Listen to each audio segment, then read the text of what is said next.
handphone, barangkali kita harus minta izin handphone. Minta maaf, saya penting, saya ngubungi istri saya sebentar. Oke. Setelah itu taruh, jangan. Ya, gini ya. Ini.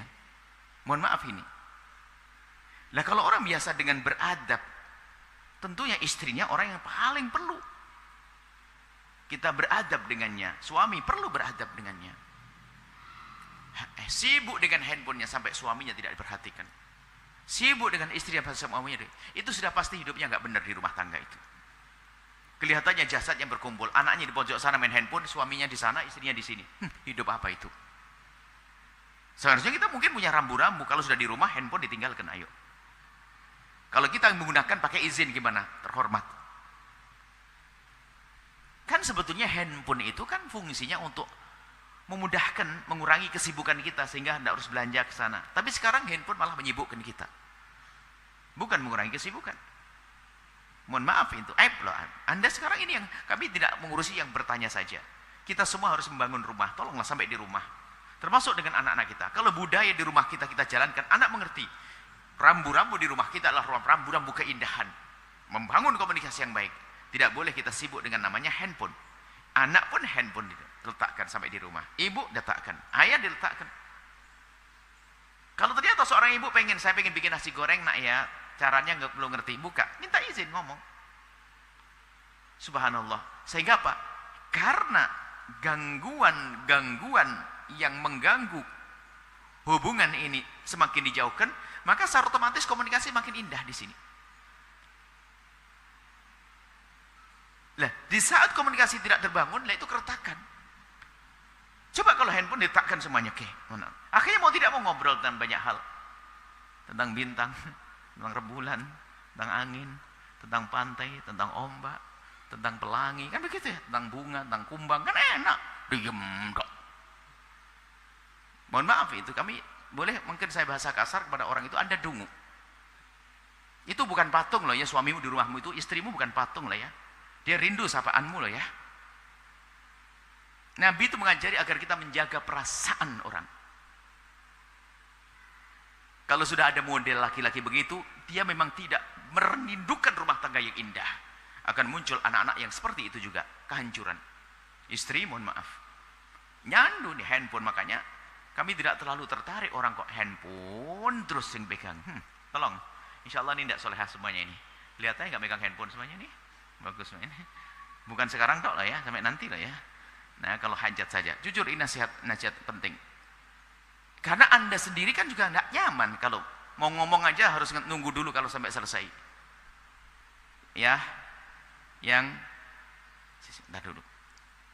Dan biasanya kalau orang main handphone, kalau diingatkan ini penting. Ya salam, penting. Beralasan lagi. Padahal tadi nonton gak jelas, cuman karena ditegur dia beralasan penting, dirubah lagi, bohong lagi. Subhanallah. Lalu bagaimana sikapnya? Ya, mungkin diskusi yang baik dengan suami, termasuk ngaji bersama semacam ini. Ya, tadi yang bertanya ya, suami sampai itu, sehingga hidup hambar, tidak indah. Di bandara, kami lihat nih kenyataan di bandara. Kita di belakang ada suami istri duduk di depan. Kebetulan tempatnya begitu. Di delay pesawat, delaynya 2 jam, Masya Allah. Kita tidak pernah denger dua-duanya ngomong, sibuk dengan handphone masing-masing. Ajib, 3 jam nggak pakai ngomong, hebat. Atau memang dia sudah puasa nggak ngomong kali ya? Ajib, apa yang diomong? Dia diem tok. Lalu nanti bagaimana ya, jalan itu, subhanallah. Mana keindahan terbangun. Sehingga di rumah pun sepi kayak kuburan rumahnya. Anak masuk rumah, langsung kamar, kunci kamar. Yang begitu sudah, kayak tidak ada buah cinta. Maka bisa kita katakan laki-laki seperti itu laki-laki dungu yang dia tidak pernah merindukan rumah tangga yang indah. Jika itu perempuan dungu, mohon maaf harus kalimat kasar. Sebab apa? Orang dungu kalau tidak kasar tidak faham.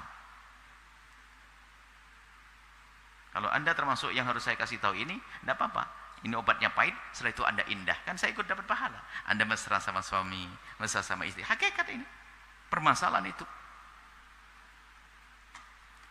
Termasuk hal-hal yang menyibukkan Anda mesra berdua itu harus ingat. Anda di rumah tuh televisi 24 jam. Nggak dipakai nyala terus. Sehingga bagaimana bisa konsen kita diskusi, ngobrol tentang anak, masa depan anak, kebaikan. Nggak bisa. Seperti itu. Jadi, seorang istri, dia harus perlahan Diskusi yang baik dengan suami, difahamkan. Kalau sudah terlanjur kecanduan ya bukan tidak bisa dihentikan, banyak kok orang berhenti banyak. Tentunya ada kesadaran terlebih dahulu, setelah sadar dia akan menjadi baik. Untuk menyadarkan harus diajak berpikir, itu masa depan anak. Berpikir anaknya, anak nggak akan indah dengan ayahnya. Sehingga anak yang di Surabaya pulang ke Cirebon itu bukan karena rindu sama ayahnya, hanya pengen ngambil duit kuliah saja. Ayahnya nggak enak, ayahnya handphonean terus ketemu, ngomong aja susah. Subhanallah. Tapi orang dengar begitu kadang-kadang tetap gak sadar, ini kan pusing kan. Semoga ini adalah orang insaf semuanya. Percaya, rumahmu harus indah. Ini tempat tumbuhnya anak-anakmu. Sehingga keindahan yang Anda bangun, komunikasi aktif, positif yang Anda bangun akan menumbuhkan cinta di dalam kehidupan berkeluarga. Nanti pada kehidupan selanjutnya akan indah. Kita meninggal dunia, anak akur. Tapi kalau sudah tidak ada komunikasi, minta meninggalkan anak berbuat waris. Oh, cerita kehancurannya banyak, permasalahannya banyak. Gara-gara tidak adanya keindahan di dalam rumah tangga. Itu saja, wallahu alam bissawab.